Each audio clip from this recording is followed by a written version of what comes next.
أعوذ بالله من الشيطان الرجيم. بسم الله الرحمن الرحيم. وإذ قال لقمان لابنه وهو يعظه يا بني لا تشرك بالله إن الشرك لظلم عظيم.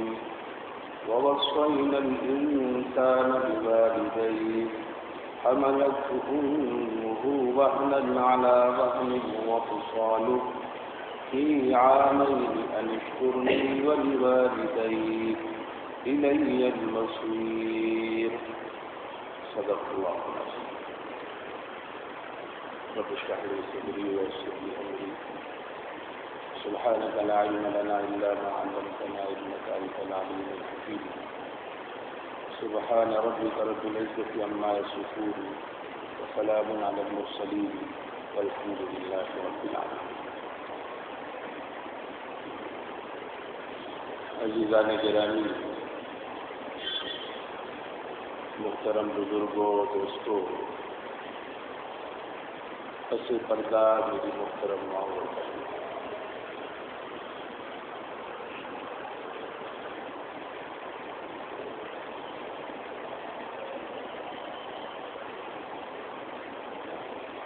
اتفاقی طور پر میں آج آپ کی خدمت میں حاضر ہوا ہوں اور اتفاقیہ درس قرآن میں ایک مدرس کے لیے سب سے بنیادی مسئلہ صورتوں کا یا آیتوں کا انتخاب ہوا کرتا ہے.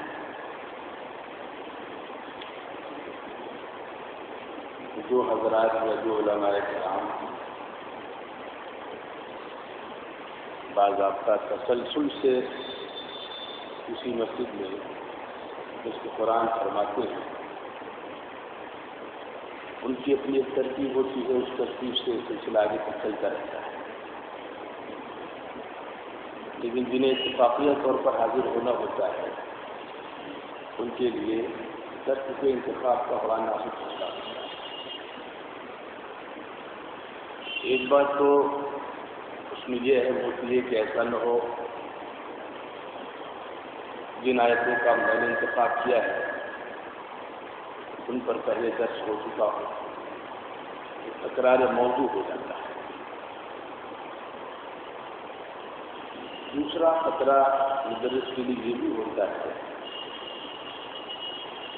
بات بے موقع اور بے محل نہ ہو جائے. کیونکہ ہم طالب علموں کو ہمیشہ یہ ہدایات کی گئی ہے، مجلس درس کی ہو یا مجلس تقریر کی ہو، باتیں جو پیش کی جائیں امت کے سامنے وہ موجودہ حالات کے پس منظر میں پیش کی. چنانچہ میں نے آج جن آیتوں کا انتخاب کیا ہے وہ سورہ لقمان کی آیتیں ہیں. 21ویں پارے میں سورہ لقمان ہے. لقمان علیہ السلام نے اپنے بیٹے سے کچھ باتیں کی، ان باتوں کو اللہ رب العزت نے قرآن مجید میں محفوظ فرما دیا ہے. اور یہ ذمہ داری یہاں پر تقریباً جتنے لوگ موجود ہیں میں ان کی عمروں کو دیکھ کر اندازہ لگا سکتا ہوں کہ شاید سبھی لوگ صاحب اولاد ہیں. ایک باپ کو اپنی اولاد کو کیا باتیں کرنی چاہیے، اپنی اولاد کو کیا نصیحتیں کرنی چاہیے، اس کے لیے قرآن مجید کی یہ آیتیں اور قرآن مجید کا یہ رکوع بہت اہم ہے.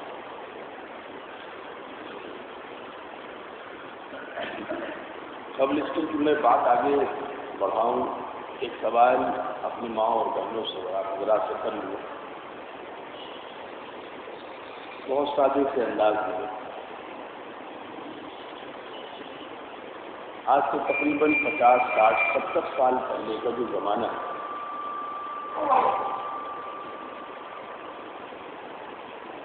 اور ہمارے بہت سے بزرگ ابھی ایسے موجود ہیں جو اس زمانے کے چشمدید گواہ ہیں.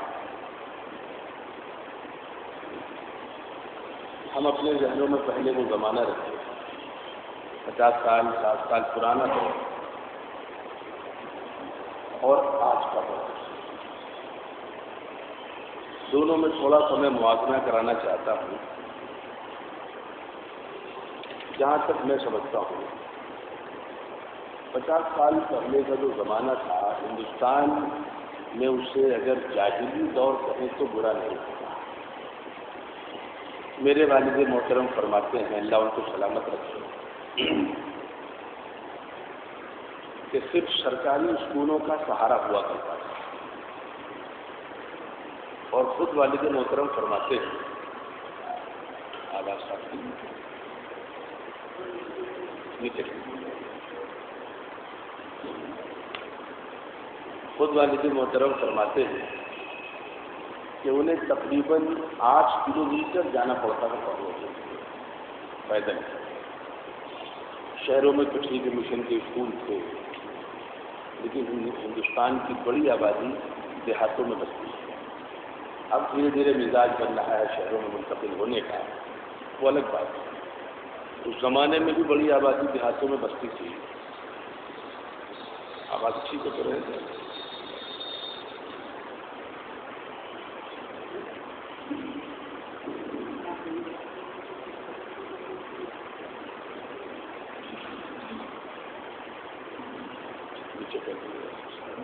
اس کو ہٹا دیں۔ وہ فرماتے ہیں کہ 8 کلومیٹر پیدل جاتا تھا پڑھنے کے لیے۔ دیہاتوں میں اور قصبات میں پرائیویٹ اسکولوں کا چلن بہت کم تھا، اور تھا بھی تو صرف بڑے گھرانوں کے بچوں کے لیے۔ غربت کا دور تھا، دولت کا اس زمانے میں اس انداز سے نظام نہیں قائم تھا جس انداز سے نظام آج قائم ہے، اور اس زمانے میں جو بچہ ہائی اسکول کر لیتا تھا وہ بہت تعلیم یافتہ سمجھا جاتا تھا، ویل کوالیفائڈ سمجھا جاتا تھا۔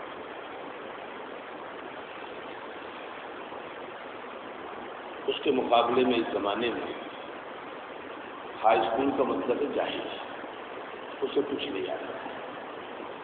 تعلیم نے اتنی ترقی کری ہے، ناقابل بیان ہے۔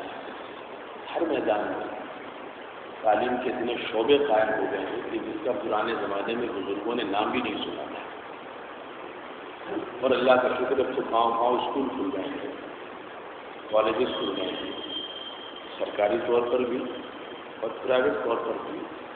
دونوں انداز سے اس لائن میں بڑی ترقی ہوئی ہے۔ اگر یہ چھوٹا سا بہت مختصر سا موازنہ سمجھ میں آ گیا ہو تو میں آگے ایک سوال کروں آپ سے، تاکہ جو باتیں میں آپ کے ذہنوں میں بچھانا چاہتا ہوں وہ اچھے انداز سے بیٹھ جائیں۔ اب گستاخی معاف ہو، آپ سے میں سوال کرنا چاہ رہا ہوں، برائی پرانے زمانے میں زیادہ تھی یا برائی اس زمانے میں زیادہ ہے؟ شاید ہمیں یہ سوال سمجھ میں نہ آئے، لیکن ہمارے بزرگ زیادہ اچھے طریقے سے سمجھیں گے جو میں کہنا چاہ رہا ہوں۔ اس زمانے میں بغیر کسی تفریق کے، ہندو ہو یا مسلمان ہو، رشوت جو لیتا تھا وہ چھپ کر کے لیتا تھا، اور اسے سماج بڑی گری نظروں سے دیکھتا تھا۔ شراب جو پیتا تھا اس کو بھی سماج برا کہتا تھا۔ شراب کی دکانیں گلیوں میں ہوتی تھی، جنگلوں میں ہوتی تھی، لوگ شراب پینا معلوم سمجھتے تھے۔ کسی کی بہن بیٹی ہو، ہندو کی ہو یا مسلمان کی ہو، کسی کے ساتھ بھاگ جانا، بوائے فرینڈ اور گرل فرینڈ، یہ تو لوگ نام سے ہی ناواقف تھے اس زمانے میں۔ لیکن آپ حضرات مجھے معاف کرو کہ اس زمانے میں یہ فیشن بن گیا ہے۔ رشوت فیشن ہے، شراب فیشن ہے، اور اگر کسی لڑکی کا بوائے فرینڈ نہیں ہے اور کسی لڑکے کی گرل فرینڈ نہیں ہے تو کالجز میں اس کو بری نظروں سے دیکھا جاتا ہے، یہ کسی لائق نہیں ہے۔ تو کبھی کبھی دل سے ایک بات نکلتی ہے، اگرچہ وہ غلط ہے، لیکن ہندوستانی پس منظر سے کہ اس تعلیمی دور سے تو وہ جاہلی دور بہتر تھا۔ یہ شرعاً تو بات غلط ہے، لیکن بات کو سمجھانے کے لیے میں کہہ رہا ہوں تو کم از کم اس زمانے میں بڑوں کا ادب احترام باقی تھا، سماج میں اتنی برائیاں نہیں، آپس میں پیار و محبت تھا، لوگ ایک دوسرے کے دکھ درد میں شریک ہوتے تھے. اور میں اس سے آگے بڑھ کر کے کہوں، بعض ایسے پیشے تھے جن پیشے کا تعلق خدمت خلق سے تھا، ان پیشے کے لوگوں نے اس کی حفاظت کی تھی. مثال کے طور پر فن تعلیم و تربیت، میڈیکل، حکیم اور وید کو لوگ خدا سمجھا کرتے ہیں. استاذ کو ہندوؤں کے یہاں تو الگ سماج ہے، لیکن ہمارے یہاں جو ادب احترام ہے وہ بھی ناقابل بیان ہے. اساتذہ کا جو مقام مرتبہ تھا وہ ہم سب اس سے واقف ہیں. لیکن اس زمانے میں ڈاکٹر ڈاکٹر بن گئے، اور کبھی کبھی ایسے واقعات سننے کو اور پڑھنے کو ملتے ہیں کہ غریب نے غربت کی وجہ سے دم توڑ دیا. وہ ہاسپٹل میں تڑپتا رہا، لیکن ڈاکٹروں نے اس لیے ہاتھ نہیں لگایا کہ پہلے اس نے نرسنگ ہوم کی فیس نہیں جمع کی تھی. تعلیم تجارت بن گئی. سوال صرف اتنا رہا ہمارا کہ تعلیم کے میدان میں تو بڑی ترقی ہوئی، اس میں کوئی شک نہیں، لیکن جہالت دور ہونے کے بجائے اور بڑھتی چلی گئی. اس میں کوئی کمی نہیں آئی. بلکہ اگر میں اس کو اس انداز سے کہوں تو زیادہ اچھا ہوگا کہ گناہ، برائی، جہالت یہ سب تعلیم یافتہ ہو گئے. گناہ تعلیم یافتہ ہو گئے، جہالت تعلیم یافتہ ہو گئی، برائی تعلیم یافتہ ہو گئی، برائی کے نئے نئے طریقے نکل آئے. اور میری مائیں بہنیں یہاں بیٹھے ہیں، اس لیے تھوڑا سا اس مسجد کا ادب احترام بھی مجھے روک رہا ہے، لیکن اشاروں میں ایک بات کہتے ہیں تاکہ تبھی میری آگے کی باتیں سمجھ میں آئیں. کہ بہر کے ہندوستان نے تو تعلیم کے میدان میں بہت ترقی کی ہے، لیکن یورپ نے تو بہت زیادہ ترقی کی ہے. اور بہر کے ہندوستان ذہنی طور پر آج بھی یورپ کا ہی غلام ہے. لیکن مجھے شرم آتی کبھی کبھی ایک بات کہتے ہوئے کہ صرف اگر تعلیم ہوگی تو ہمیشہ یاد رکھیے گا، صرف تعلیم ہوگی تو سماج میں کبھی اصلاح نہیں ہو سکتی، بلکہ صرف تعلیم کبھی کبھی سماج کے لیے زہر بن جاتی ہے. اور میں چونکہ لندن کو ہم لوگ خدا سمجھتے ہیں، کوئی بات اگر قرآن و حدیث کے دلائل سے کہی جائے تو ہمیں جلدی سمجھ میں نہیں آتی، لیکن اگر یورپ کے حوالے سے کہہ دی جائے تو بہت جلدی سمجھ میں آ جاتی ہے. ذہنی طور پر ابھی بھی ہم غلام ہیں. تو لندن کا ایک واقعہ آپ کو بتاؤ کہ تقریباً آج سے 8 سال 10 سال پہلے لندن کے ایک شہر کے ہائی کورٹ میں، اور ہائی کورٹ میں ظاہر سی بات ہے جاہل نہیں بیٹھتے، پڑھے لکھے لوگ بیٹھتے ہیں، اور پڑھے لکھے ہونے سے مطلب اعلیٰ سے اعلیٰ تعلیم یافتہ لوگ بیٹھتے ہیں. وہاں پر باقاعدہ ایک فیصلہ آیا کہ تعلیم یافتہ لوگوں کا ملک ہے، فیصلہ کرنے والے لوگ تعلیم یافتہ ہیں. انہوں نے ایک فیصلہ ایسا سنایا کہ جس سے انسانیت کا در شر سے چکا. بلکہ میں یوں کہوں گا کہ جانوروں نے بھی اس فیصلے کو سن کر شاید اللہ کا شکر ادا کیا ہو کہ اللہ تیرا شکر ہے تو نے جانور بنایا، لیکن ان جیسا انسان نہیں بنایا. وہ برائی جانوروں میں بھی نہیں ہے جو برائی خود پڑھے لکھے لوگوں میں پیدا ہوئی. دھیرے دھیرے خیر وہ برائی ہمارے یہاں پہنچ رہی ہے. اللہ ہماری حفاظت کر رہا ہے. شاید آپ کو یقین نہ آئے، لیکن کپورتھلا کے یہ پڑھے لکھے لوگوں کی مسجد اور پڑھے لکھے لوگوں کا مجمع، اس لیے مجھے دیہات میں یہ بات کہتے ہوئے تھوڑا سا جھجک ضرور ہوتی، لیکن یہاں کہتے ہوئے جھجک نہیں ہے، اس لیے کہ حالات حاضرہ سے آپ کم از کم اس سے زیادہ باخبر ہیں. وہاں کی عدالت نے جو فیصلہ سنایا ہے کہ یعنی میرے پاس الفاظ نہیں، میں یہاں پر نقل کروں، مجھے سمجھ میں نہیں آ رہا ہے. تعلیم یافتہ لوگوں کا شہر اور تعلیم یافتہ لوگوں کا ملک اور تعلیم یافتہ لوگوں نے فیصلہ سنایا کہ مرد دوسرے مرد سے شادی کر سکتا ہے، ایک عورت دوسرے عورت سے شادی کر سکتی ہے، اور قانونی طور پر یہ جرم نہیں ہوگا. دو مرد آپس میں شادی کر سکتے ہیں. ایک مرد کی حیثیت شوہر کی ہوگی، دوسرے کی بیوی کی ہوگی. دو عورتیں آپس میں شادی کر سکتی ہیں. ایک عورت کی حیثیت شوہر کی ہوگی، دوسرے کی بیوی کی ہوگی. یہ میں نے آخری بات کہی ہے تاکہ جو میں اپنی بات کہنا چاہ رہا ہوں اس کے لیے ایک مضبوط دلیل ہو کہ اگر صرف تعلیم ہے تو وہ تعلیم سماج کو جہنم کی طرف لے جاتی ہے، کوئی تبدیلی نہیں آتی سماج میں، کوئی انقلاب نہیں آتا۔ اسی لیے ابراہیم علیہ السلام نے اللہ کے رسول صلی اللہ علیہ وسلم کے لیے جب دعا مانگی تھی تو اس میں تعلیم کے ساتھ ساتھ تربیت کا لفظ بھی شامل فرمایا تھا۔ ربنا وبعث فیہم رسولا منہم یتلو علیہم آیاتک ویعلمہم الکتاب والحکمۃ ویزکیہم تزکیہ۔ صرف تعلیم سے کبھی تبدیلی نہیں ہوتی، تعلیم کے ساتھ ساتھ تربیت بھی ضروری ہے۔ اب میں ایک بات کہوں، یہ میری مائیں بہنیں زیادہ غور سے میری بات سنو، ہوائی جہاز بنا لینا آسان ہے، کمپیوٹر بنا لینا بخدا آسان کام ہے، ایٹمی طاقت بن جانا اور ایٹمی میزائل بنا لینا آسان ہے، لیکن ایک بچے کو اچھا انسان بنا لینا اس سے بڑا کام ہے، اس سے مشکل کام ہے۔ وہ بچہ کیسے اچھا انسان بن جائے یہ کام آسان ہے، تو بہت بھاری کام ہے انسان بننا، اور اسی لیے زمانے میں اصلاح معاشرہ کی ساری کوششیں بیکار کیوں ہو رہی ہیں؟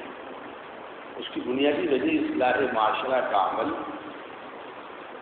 گھر سے شروع ہوتا ہے، اور گھر کا پورا نظام گھر کی ماں پر، گھر کی عورت پر منحصر ہوتا ہے۔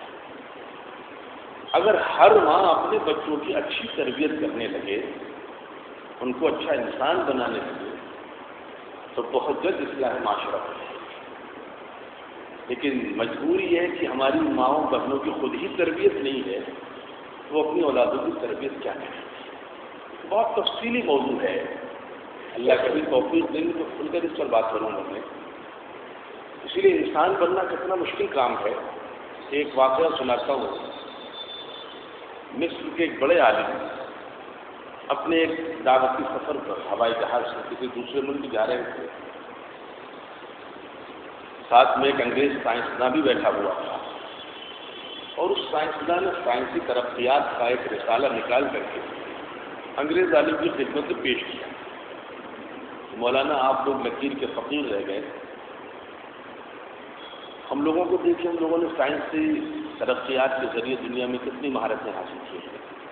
مولانا نے بڑی اچھی بات کہی تھی کہ اس میں کوئی شک نہیں کہ سائنسی ترقیات کی وجہ سے تم آسمان میں پرندوں کی طرح اڑنے لگے ہو اور پانی میں مچھلیوں کی طرح تیرنے لگے ہو، لیکن تمہیں زمین پر انسان کی طرح چلنا نہیں آیا۔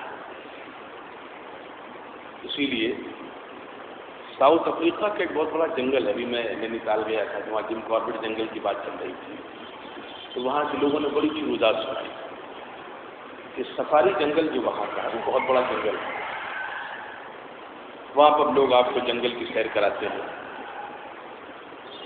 آپ بڑے بڑے جانور دیکھتے ہیں، اور بڑے بڑے جانور دیکھنے کے بعد ایٹ لاسٹ بالکل آخر میں آپ سے کہا جاتا ہے کہ آئیے آپ کو اس دنیا کا سب سے بڑا جانور دکھائیں۔ اب لوگوں میں ایک تجسس پیدا ہوتا ہے کہ ہاتھی سے بڑا اور اژدہے سے بڑا اور سمندر کی مچھلیوں سے بڑا ابھی کون سا جانور باقی ہے تم دیکھنا، لوگ اسے لے جاتے ہیں۔ تو ایک بہت بڑا میوزیم ہوتا ہے، اور میوزیم میں جانے کے بعد اسے کھڑا کر دیا جاتا ہے کہ صاحب یہ کھڑے رہیے گا، ابھی یہ پردہ ہٹے گا اور جانور سامنے آئے گا، آپ دیکھ لیجیے گا اس جانور کو۔ وہ بیچارہ کھڑا رہتا ہے بڑے اشتیاق کے ساتھ کہ وہ کون سا جانور اس کو بھی دیکھنے آ کر دیکھنے آئے، لیکن آپ کو حیرت ہوگی جب پردہ ہٹتا ہے تو کوئی جانور نظر نہیں آتا، سامنے ایک شیشہ نظر آتا ہے، اس میں انسان کو اپنی شکل نظر آتی ہے۔ معلوم یہ ہوا کہ یہ اس دور کا سب سے بڑا جانور ہے۔ یہ تبھی انسان بن پاتا ہے جب اس کا تعلق اللہ سے ہوتا ہے، ورنہ یہ اتنا خطرناک جانور ہے کہ اس سے تو شیطان بھی پناہ مانگنے لگتا ہے۔ چنانچہ حسن بصری رحمۃ اللہ علیہ کا واقعہ مشہور ہے، اللہ نے انہیں بعض خاص خوبیوں سے نوازا تھا، اور اس کی بنیادی وجہ بھی تھی کہ وہ کبار تابعین میں سے تھے، غالباً امہات المومنین میں سے ام سلمہ رضی اللہ تعالی عنہا کے گھر میں ان کی والدہ خدمت کیا کرتی تھی۔ ایک روز حسن بصری کی والدہ گھر کے کام میں مصروف تھی اور یہ بھوک سے رونے لگے، تو ام سلمہ رضی اللہ تعالی عنہا نے اپنے سینے سے لگا لیا۔ آپ کا دودھ منتقل ہو گیا، پاکیزہ بلکہ پاکیزہ ترین دودھ منتقل ہوا، تو اللہ نے تقوی میں اور بزرگی میں وہ مقام عطا فرمایا کہ علماء نے لکھا ہے کہ کلامہ یشابہ کلام الانبیاء، کہ حسن بصری کا کلام نبیوں کے کلام کے مشابہ ہوا کرتا ہے، اس بزرگی کی وجہ سے، اس دودھ کے منتقل ہونے کی وجہ سے۔ خیر، ان کا ایک واقعہ علماء نے لکھا ہے کہ ایک مرتبہ وہ سمندر میں مصلی بچھا کر نماز پڑھنے لگے۔ اسی زمانے کی ایک خاتون بزرگ تھی رابعہ بصریہ رحمۃ اللہ علیہ، وہ ادھر سے دور سے گزر رہی تھی، ان کی نظر پڑ گئی کہ کوئی شخص سمندر پر مصلی بچھا کر نماز پڑھ رہا ہے، صاحب کرامت ہے۔ وہ سمجھ گئی کہ یہ حسن بصری ہوں گے اور تو کوئی اس لائق ہے نہیں۔ دور انہوں نے ہوا میں مصلی بچھایا اور ہوا میں مصلی بچھا کر نماز پڑھی۔ حسن بصری کی نظر پڑ گئی، حسن بصری واپس آ گئے۔ بعد میں رابعہ بصریہ نے اپنی خادمہ کو بھیجا اور کہا کہ حسن سے کہہ دینا جا کر کے کہ اللہ نے اگر تمہیں کوئی خاص خوبی نوازی ہے تو اس کو عام انسانوں پر ظاہر کیوں کرتے ہو؟ اور سمندر میں مصلی بچھا کر نماز پڑھنا کوئی کمال نہیں ہے، یہ تو سمندر کی مچھلیاں بھی کر لیتی ہیں، اور ہوا میں مصلی بچھا کر کوئی کمال نہیں ہے، یہ تو چرند پرند اور مکھیاں بھی کر لیتی ہیں۔ اصل کمال یہ ہے کہ تم انسان بن کر زمین پر اللہ کے بندے بن جاؤ۔ بڑا کام ہے انسان بننا، اس لیے کسی شاعر نے کہا تھا کہ فرشتوں سے افضل ہے انسان بننا، مگر اس کو لگتی ہے محنت زیادہ۔ چنانچہ صرف تعلیم زہر ہے۔ کیا ہو کہ ایک اچھا انسان تعلیم کے ساتھ کیسے اچھا انسان بن جائے، اس کے لیے ضروری ہے کہ اس کی تربیت بھی کی جائے۔ تربیت کے طریقے کیا ہیں؟ اس کے سلسلے میں چونکہ مجھے راستے میں بتلایا کہ یہاں پر ہماری ماں بہنیں بھی بڑی تعداد میں تشریف لاتی ہیں، اس لیے میں نے سوچا کچھ اس انداز کی گفتگو کی جائے، مردوں کے لیے بھی مناسب ہو، ماؤں بہنوں کے لیے بھی مناسب ہو، اور حالات کے لیے بھی مناسب ہو۔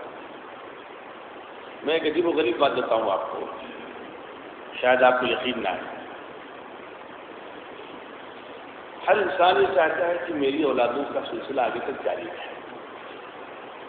مجھے اللہ نے بیٹا دیا ہے، اب میری بہو آئے، یہ میری مائیں بہنیں بھی چاہتی ہیں اور ہمارے مرد حضرات بھی چاہتے ہیں، پھر ہمارے یہاں پوتے پوتیاں ہوں۔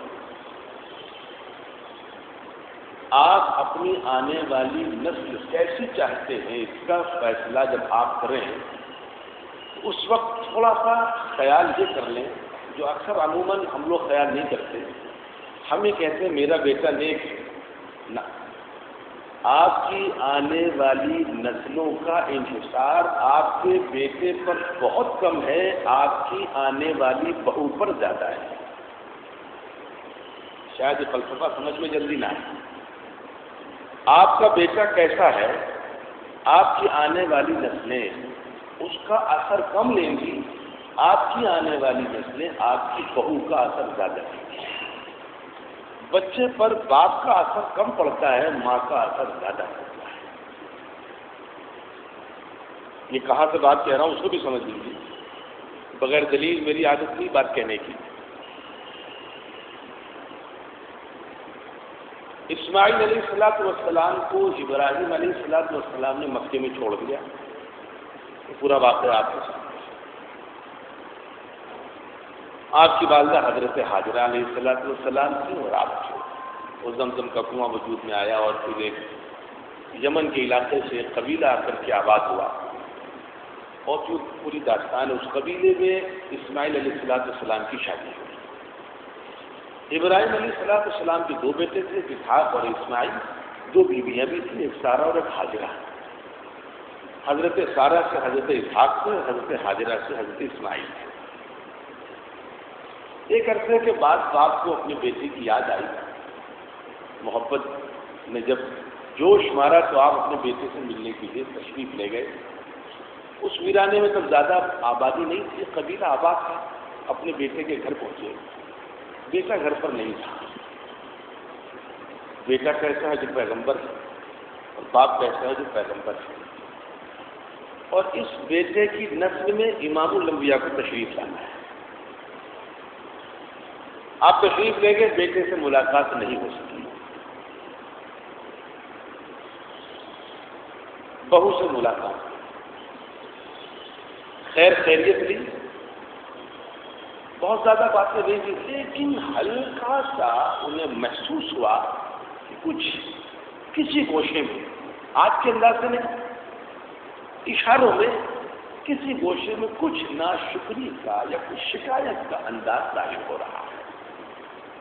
بہت ہلکا سا محسوس ہوا. بہو سے پوچھا سب خیریت سے؟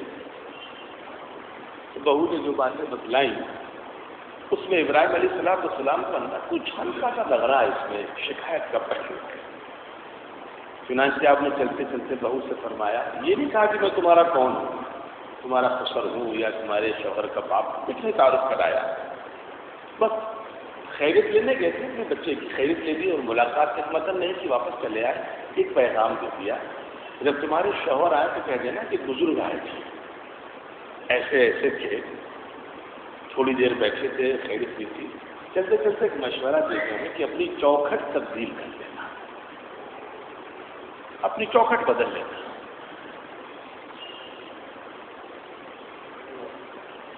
اسماعیل علیہ السلام آپ سمجھ گئے، پیغمبر تھے، باپ کا اشارہ سمجھ گئے کہ وہ میرے باپ ہی تھے. فوراً طلاق دے دی، دوسرا نکاح کیا.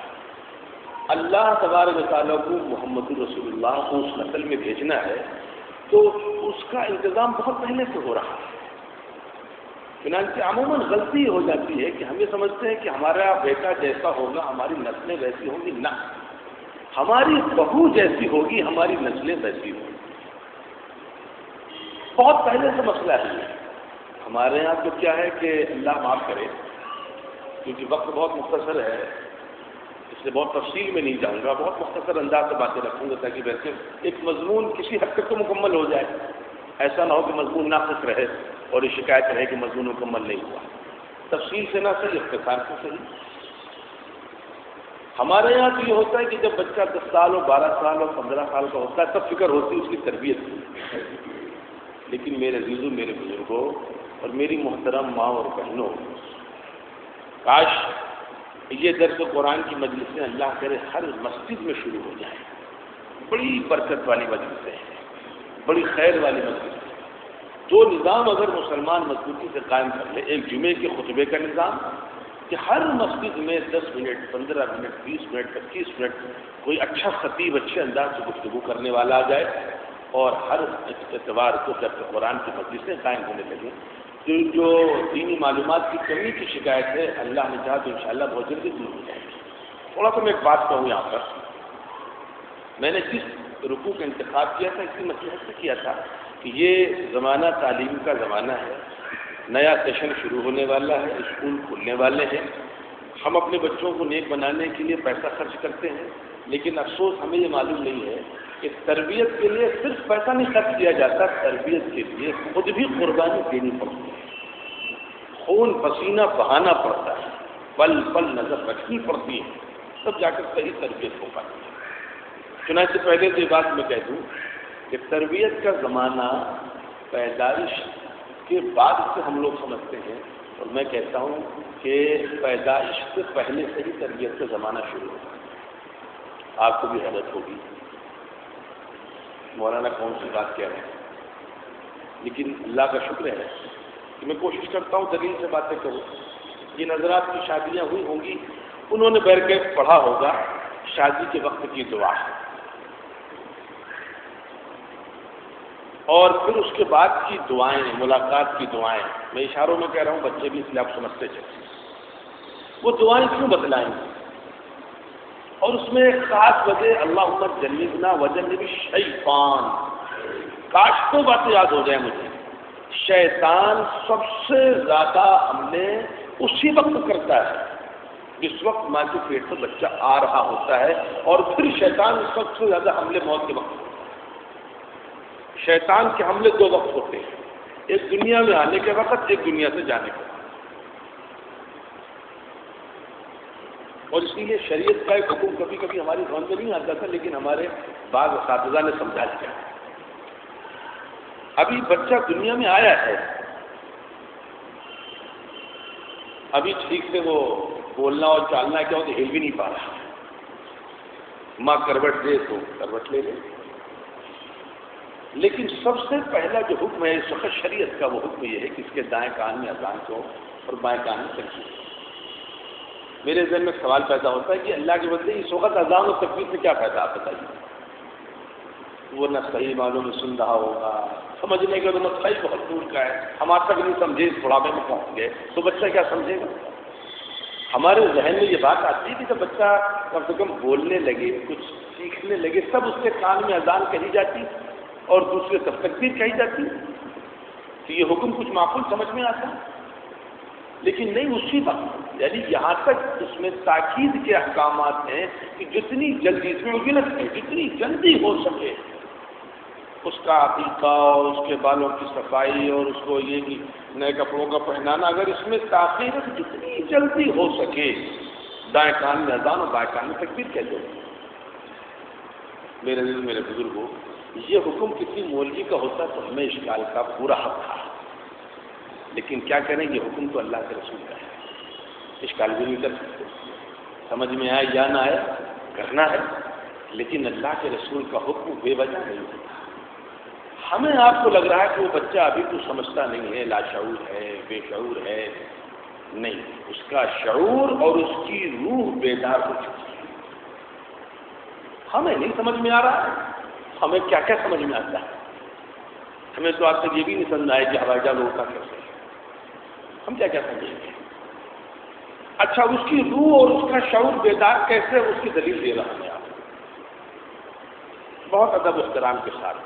بچہ جیسے ہی دنیا میں آتا ہے، آنے کے فوراً بعد اس کو ماں کے سینے سے اپنی غذا کیسے حاصل کرنی ہے، یہ طریقہ کس نے بتایا؟ اس کا مطلب کسی نے اس کو بتایا ہے اور اس نے سیکھا ہے، وہ اللہ کا غیبی نظام ہے۔ وہ کچھ نہیں جانتا، لیکن یہ کیوں جانتا ہے؟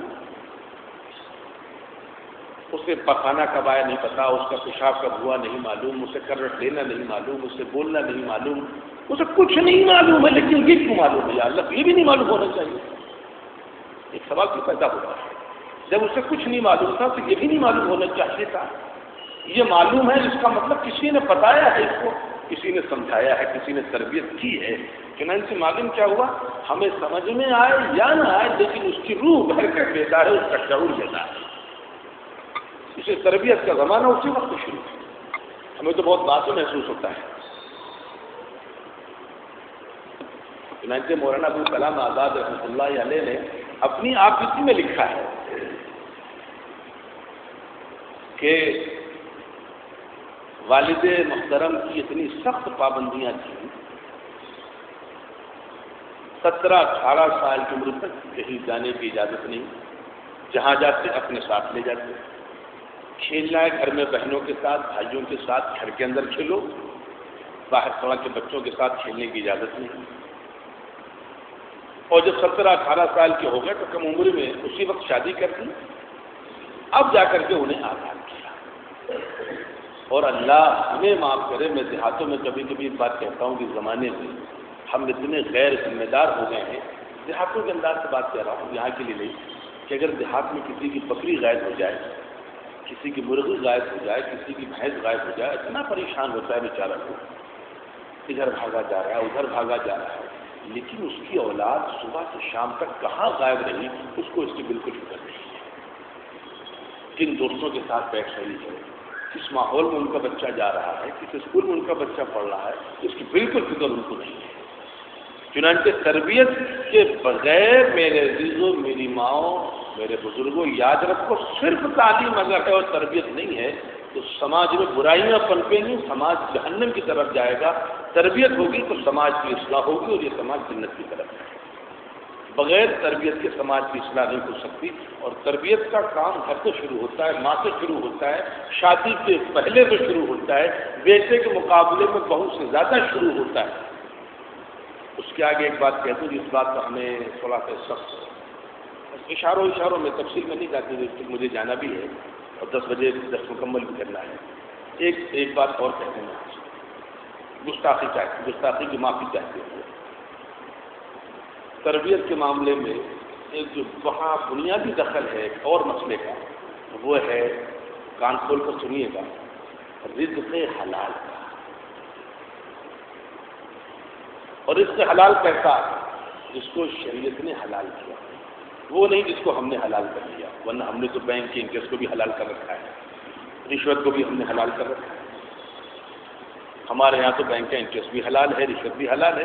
تو شیطان بڑا ہوشیار ہے، وہ جب دیکھتا ہے کہ اس آدمی کا مزاج دینی ہے تو وہ غلط چیز کو دین بنا کر کے، یا یوں کہیے اس کو جسٹیفائی کر کے ہمارے سامنے پیش کر دیتا ہے، اور ہم اپنی غلطی کو جسٹیفائی کر کے اس کو دین سمجھ کر کام کیا کرتے ہیں۔ فاروق اعظم رضی اللہ تعالیٰ عنہ کے زمانے میں اسی لیے گورنر کے علاقے میں تشریف لے گئے، گورنر گھر پہنچے، شام میں گورنر صاحب تشریف لائے اور انہوں نے اپنے ماتحتوں کو حکم دیا کہ یہ مال بیت المال میں پہنچا دو، یہ فلاں غریب کو دیا ہو، یہ فلاں صاحب کو دیا ہو، اور ایک ٹکڑا کا یہ میرے گھر میں دیا ہو۔ تو فاروق اعظم نے پوچھا کتنے بھیجا تم نے؟ خرید کر کے لائے تھے؟ کہ نہیں حضرت، مجھے لوگوں نے ہدیہ دیا۔ اسی وقت ایک کاغذ اور قلم منگایا، جو کہ حاکم وقت تھے، امیر المومنین تھے، ان کو معذور کر دیا گورنر سے، اور معذور کرنے کے بعد اسی وقت کہا اچھا مجھے کل سے بتلانا تمہیں لوگ کتنا ہدیہ دے جاتے ہیں، اب کل سے بتانا۔ سروس میں رہتے ہوئے ہدیہ بھی رشوت ہی ہوا کرتا ہے۔ تو حلال روزی وہ جس کو شریعت نے حلال کیا ہو، جس کو ہم نے حلال کر لیا ہو۔ اللہ معاف کرے، بڑے بڑے مسلمانوں کے علمی گھرانوں کی بات کر رہا ہوں کہ باپ کی وراثت میں بہن کو حق نہیں دیا جاتا، حج بھی کر رہا ہے وہ شخص اور بڑا خوش ہے کہ بڑی عبادت کر رہا، نہیں، گنہگار ہے وہ۔ ہمارے یہاں باپ کی وراثت میں بیٹی کا حق ہے وہ، اور بڑا اہم اور بہت نازک حق ہے وہ۔ کتنے لوگ ہیں جو حق ادا کر رہے ہیں؟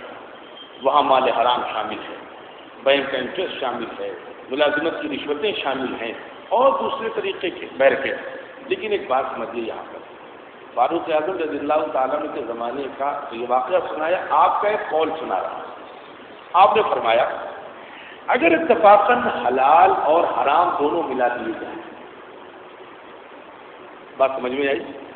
حلال اور حرام دونوں ملا، کبھی کبھی شیطان ہم کو سمجھاتا ہے کہ یار میں اپنے بچوں کی تربیت اپنی تنخواہ کی رقم سے کریں گے، حج تنخواہ کی رقم سے کرنے جائیں گے، عیاشیاں اور خرافات رشوت کی رقم سے کر لیں گے۔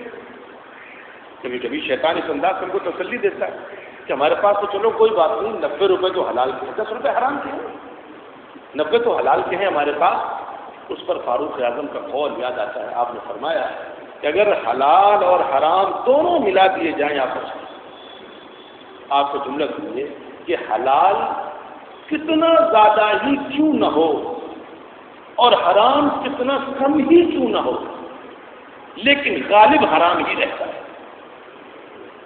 حلال اور حرام ملا دیے جائیں، حلال کتنا زیادہ کیوں نہ ہو اور حرام کتنا کم ہی کیوں نہ ہو، لیکن جب دونوں مل جاتے ہیں تو غالب حرام ہی رہتا ہے۔ مثال کے طور پر ہمارے پاس 99 روپے حلال کے ہو، 1 روپیہ حرام کا ہو، اور دونوں مل گئے تو اثر حرام کا ہی آئے گا، غالب حرام ہی رہے گا۔ اچھا، فاروق اعظم کی بات ہے، اتنا بڑا صحابی ہے، اب اس کی بات بھی تو غلط نہیں ہو سکتی۔ چنانچہ کبھی کبھی ہم بے وقوفوں کو اس پر اعتراض ہوا تو ہمارے علماء نے بڑی محنت کی، بڑا جواب دیا اور ایک مثال سے جواب دیا، اور یہاں پر اس مثال سے پوری بات سمجھ میں آئے گی۔ اس مثال سے جواب یہ دیا کہ مان لو، فرض کر لو آپ کے گھر میں شادی ہے، آپ نے 2 کنٹل دودھ منگایا۔ کتنا منگایا؟ 2 کنٹل دودھ منگایا، اس میں پنیر بننا ہے اور کھیر بننی ہے اور دہی بننا ہے اور کافی بننی ہے، اس کے شادیاں ہوتی ہیں عموماً اتنا ہی دودھ لگتا ہے۔ 2 کنٹل دودھ ایک بڑے سے ڈرم میں بھر کر کے رکھا آپ نے، اتفاقاً اسی کے پاس میں آپ کا اپنا بیٹا ہے، آپ کا اپنا بیٹا، دشمن نہیں، اتفاقاً دور کھڑا ہو کر پیشاب کر رہا تھا۔ اور آپ کو لگا کہ پیشاب کی ایک دو چھینٹیں اس ڈرم میں پہنچ گئی. اس 2 کنٹل دودھ کے ڈرم میں میرے اپنے بچے کے پیشاب کے جو قطرے چھینٹ سے پہنچ کے اچھل کر کے، اور بچہ چھوٹا ہے ہمارا ابھی 2 سال کا 3 سال کا، لڑکپن کا جو زمانہ ہے اس زمانے کا بچہ ہمارا بڑا نہیں ہے. آپ کیا کریں؟ میں یقین کی بات نہیں کر رہا ہوں، میں شک کی بات کر رہا ہوں. یقین ہے تب تو پھینکیں گے ہی آپ، شک ہے تب بھی پھینک دیں گے. اگر شک ہے تب بھی پھینک دیں گے آپ. مشکوک ہے تب بھی قبول نہیں کر رہے ہیں، اور یقین ہے تو قبول کرنا ہی نہیں ہے. کیوں بھائی؟ حرام سے کتنا شامل ہوا اس میں. حرام اور حلال دونوں کا اگر موازنہ کیا جائے تو کوئی کمپیوٹر ہی شاید موازنہ کر پائے. ہم آپ کا دماغ تو اس کا موازنہ بھی نہیں کر پائے گا. 1% کیا 1000واں% ہو شاید حرام، 1,00,000واں% ہو، کروڑواں % ہوگا اس کا شاید.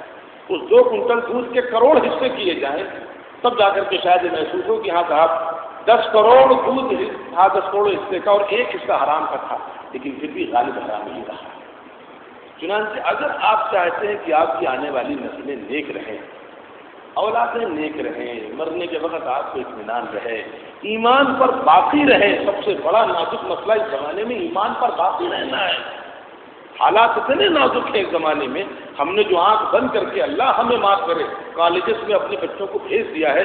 اللہ خیر کرے کہ وہاں ہمارے بچوں کا ایمان محفوظ ہے. اللہ خیر کرے. میرے عزیزو، اگر ہم نے اتنی احتیاط نہیں کی تو ایمان بچانا مشکل ہو جائے گا.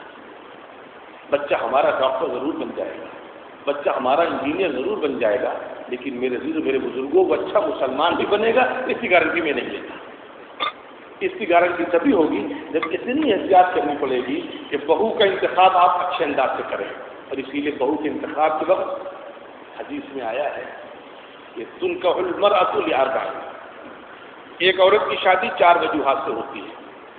لمالہا، اس کے مال کی وجہ سے. لجمالہا، اس کے حسن کی وجہ سے. ولحسبہا، اور اس کے خاندان کی وجہ سے. ولدینہا، اور اس کے دین کی وجہ سے. عموماً 4 چیزیں دیکھی جاتی ہیں. کوئی خاندان دیکھتا ہے، کوئی مال دیکھتا ہے، کوئی حسن دیکھتا ہے، کوئی دین دیکھتا ہے. لیکن آپ نے فرمایا فاظفر بذات الدین، کامیابی اس کے پاس ہے جس نے دین دیکھا.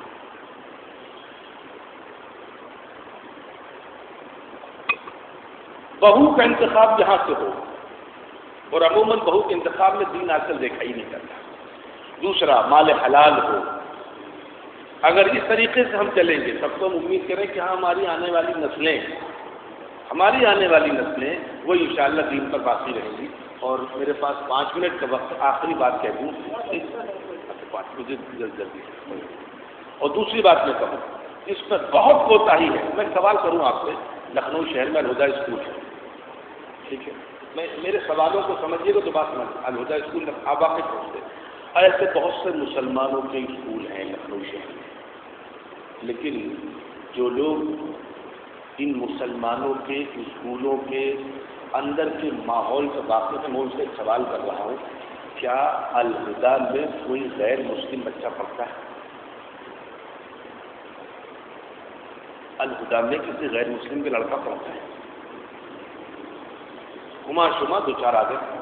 ہمارے محلے میں ابرار نگر میں فن لینڈ اسکول ہے، ہمارے یہاں خود اسکول ہے. اور ایسا نہیں ہے کہ یہ اسکول بالکل رسی کی ٹوکری میں ڈالنے کے لائق نہیں. ٹھیک ہے، ایوریج ان کا ٹھیک ہے، آن ایوریج یہ بہتر اسکول ہے. لیکن سوال یہ پیدا ہوتا ہے کہ ان اسکولوں میں غیر مسلموں کے بچے کیوں نہیں آتے؟ وہ ہماری آپ کی طرح بیوقوف تھوڑی ہیں. ہماری اولاد ہمارا کل کائنات سے کل سرمایہ ہے. یہ ہماری اولاد، ہمارا مکان چلا جائے، ہمارا کاروبار چلا جائے، یہ سب کم نقصان ہے. لیکن اگر ہماری اولاد ہمارے ہاتھ سے نکل گئی تو بہت بڑا نقصان ہے. وہ اپنی اولادوں کو آپ کے اسکولوں میں نہیں جانے گے.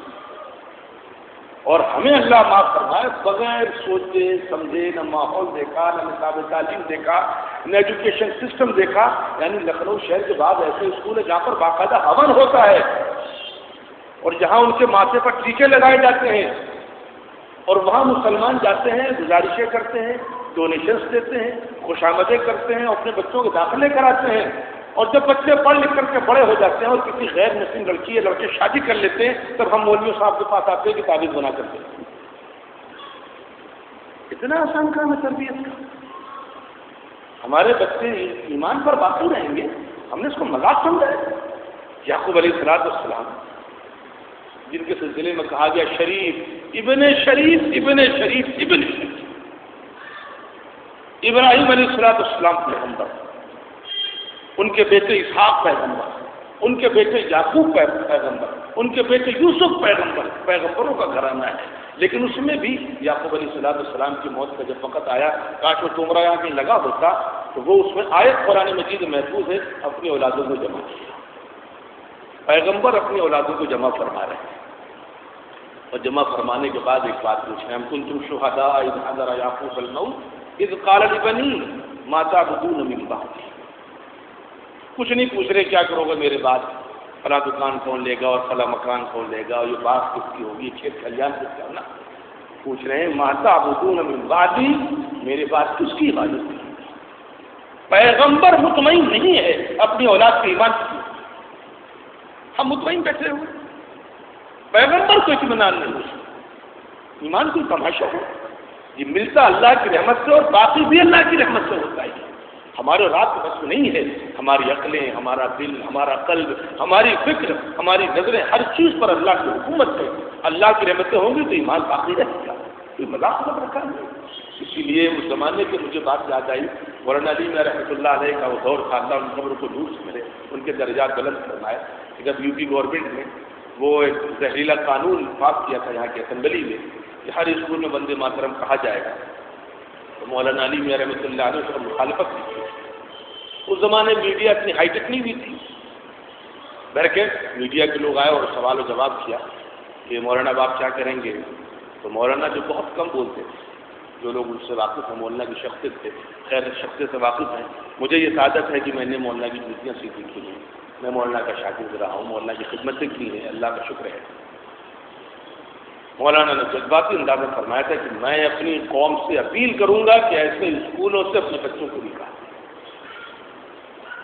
یہ کب کی بات ہے؟ آج سے لمسم 30 سال پرانی بات ہے. تو میڈیا کے لوگوں نے دوبارہ سوال کیا کہ محترم معاف کیجیے گا، اگر اپنی قوم سے اپیل کریں گے اپنے بچوں کو نکال لیں تو دیہاتوں میں تو سوائے سرکاری اسکولوں کے دوسرے اسکولوں کا سہارا نہیں ہے، آج کی پوری قوم تو جاہل رہ جائے گی. مولانا جذباتی انداز میں فرمایا کہ ہاں مجھے یہ منظور ہے کہ میری قوم جاہل رہ جائے لیکن پڑھ لکھ کر بے دین ہو جائے، مجھے ایسی قوم نہیں چاہیے. وہ ڈاکٹر انجینئر بن کر قرآن پر اعتراض کرنے لگے، پردے پر اعتراض کرنے لگے، داڑھی کا مذاق اڑانے لگے، قرآن سسٹم پر، اسلامی سسٹم پر اسے اعتراضات ہوں. مجھے ایسی نسلیں نہیں چاہیے، مجھے وہ اولادیں چاہیے، وہ قوم چاہیے جو ایمان پر باقی رہے. چنانچہ اس زمانے میں سب سے پہلا مسئلہ بہو کا انتخاب، دوسرا مسئلہ رزق حلال، اور تیسرا مسئلہ ہے اسکول کا انتخاب. یاد رکھیے یہ ہمارے ایمان کی کمزوری ہے، روزی کا تعلق دین کے علم سے نہیں ہے. اسی لیے ہمارے مولانا علی میاں فرماتے تھے، ہم لوگ کو نصیحت کرتے ہیں، دیکھو میرے بچوں، تمہارے علم کو تمہاری روزی کا ذریعہ اللہ بنا دے یہ الگ چیز ہے، لیکن علم روزی کی گارنٹی نہیں ہے. پھر سنیے گا، روزی کی گارنٹی علم نہیں ہے، روزی کا تعلق مقدرات سے ہے.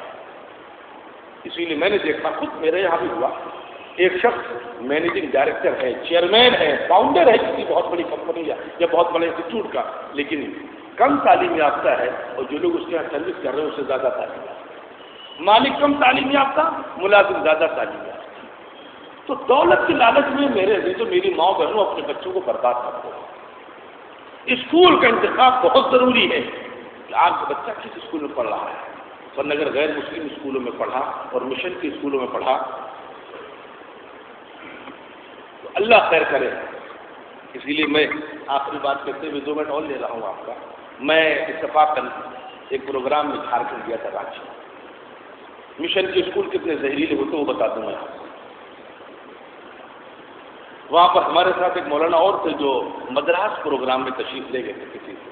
اب سفر میں باتیں ہوتی رہتی ادھر ادھر کی، تو انہوں نے اپنے مدراس کے سفر کا تذکرہ فرمایا اور یہ فرمایا کہ مدراس میں مسلمانوں کا ایک بڑا اسکول تھا. لکھنؤ سے لوگ گئے تھے تو اس بڑے اسکول کی زیارت کا شوق پیدا ہوا اور ملاقات کی وہاں جا کر کے پرنسپل اور مینیجر سے. بڑی تعریف کی کہ آپ اتنے اچھے انداز سے اتنا بڑا اسکول چلا رہے ہیں، لیکن ایک سوال کا ڈالا، اس سوال میں اللہ نے بڑی باتیں کھول دی۔ انہوں نے سوال کر لیا کہ آپ نے صرف انٹر تک ہی کیوں محدود کیا ہے؟ اس کو ڈگری تک لے جاتے آپ۔ پرنسپل نے کہا میرے پاس وقت بہت کم ہے، لیکن مجھے بڑا افسوس ہوا کہ لکھنؤ شہر سے آنے والا شخص نے سوال کیا، ایک ایسا شخص جو لکھنؤ سے آیا ہے وہ مجھ سے ایسا سوال کرا۔ اس شخص نے کہا مدراس کے جغرافیے سے اور مدراس کے پورے حالات سے آپ واقف نہیں ہیں، اس لیے بہر کے میں آپ سے لکھنؤ کے پس منظر بات کروں۔ آپ مجھے بتائیں کہ لکھنؤ میں مشن کے کتنے اسکول ہیں؟ اچھا آپ پڑھے لکھے لوگ ہیں، میری مائیں بہنیں پڑھی لکھی ہیں، کاش لفظ مشن پر ہی غور کریں، لفظ مشن پر ہی غور کر لیتے کہ انہوں نے اپنا نام مشن کیوں رکھا، مشنریز کیوں رکھا؟ کوئی مقصد ہے، مشن کا مطلب ہوتا ہے کوئی عظیم مقصد، وہ یوں ہی اسکول نہیں چلا رہے ہیں، کوئی مقصد ہے۔ مقصد کیا ہے ان کا؟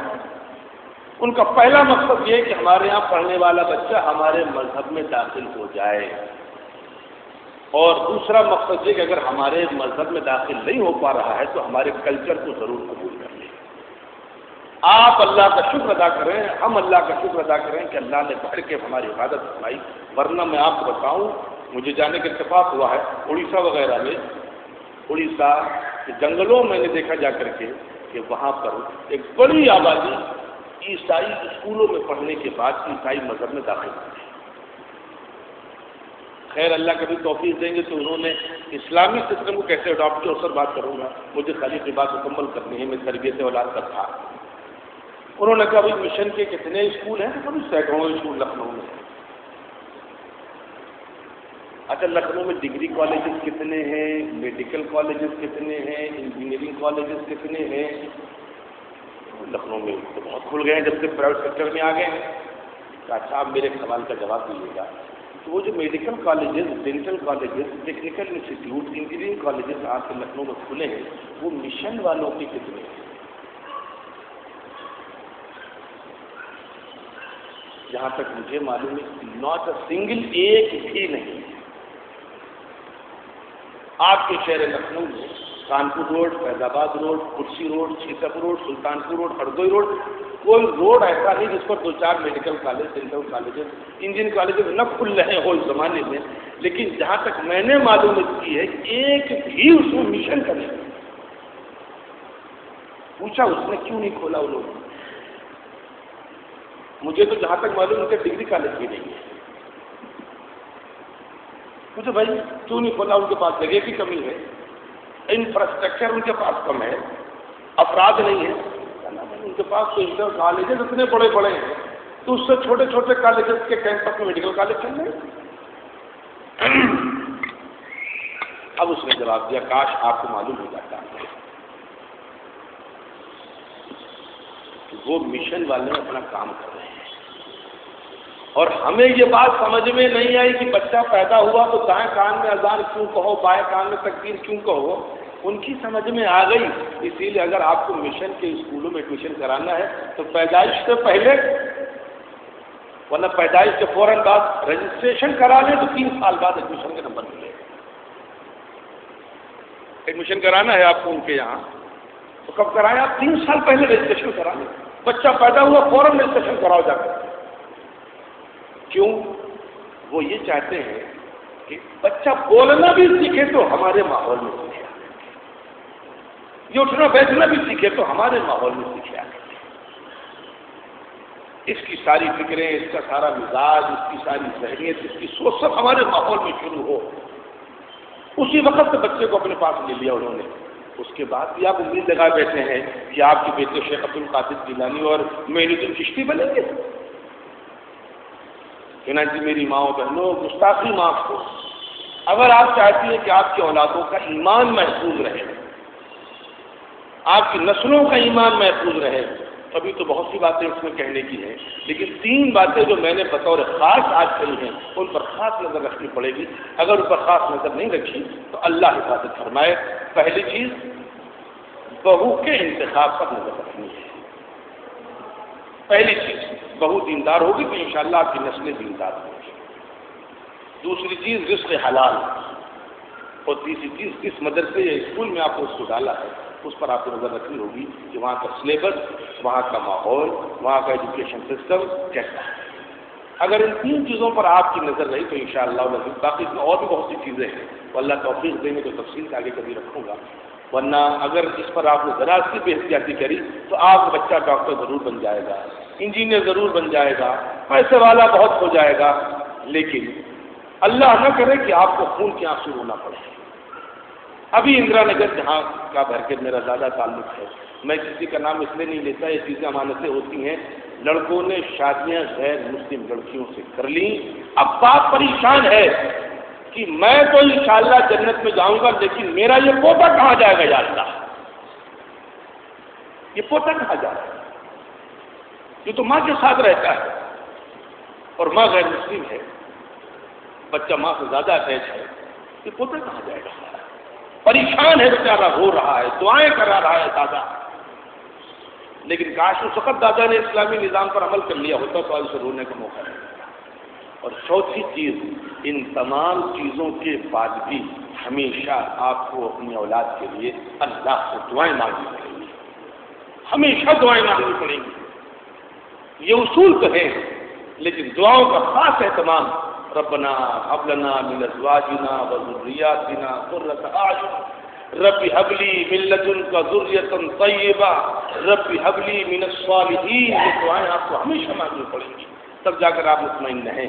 اور اسی لیے میں بتاؤں ہمارے یہاں اسلامی سسٹم میں اسی لیے ماں سے کہا گیا کہ بہن تم گھر میں رانی بن کر کے رہو. تمہیں ایک نوکر دے رہے ہیں جو بظاہر تمہارا شوہر ہے لیکن تمہارا خدمت گزار ہے. یہ تمہارے کپڑوں کی، تمہاری روزی کی، تمہارے آرام و راحت کی فکر کرے گا. تمہیں بڑا کام یہ کرنا ہے جو دنیا کی کوئی حکومت نہیں کر سکتی ہے، دنیا کو کوئی قانون نہیں کر سکتا ہے، کہ تم اپنی شفقتوں کو، اپنی محبتوں کو، اپنی قربانیوں کو نچھاور کر کے آنے والی نسلوں کو صحیح انسان بنانے کی کوشش کرو. اور اگر نوکرانیوں کے بھروسے اولادیں پڑی ہیں تو بھول جائیے، آپ خواب دیکھیے صرف، اور یہ ایسے خواب ہے جو کبھی شرمندہ تعبیر نہیں کرتے. اللہ کرے کہ جو باتیں کہیں وہ سمجھ میں آئے اور اللہ عمل کی توفیق دے.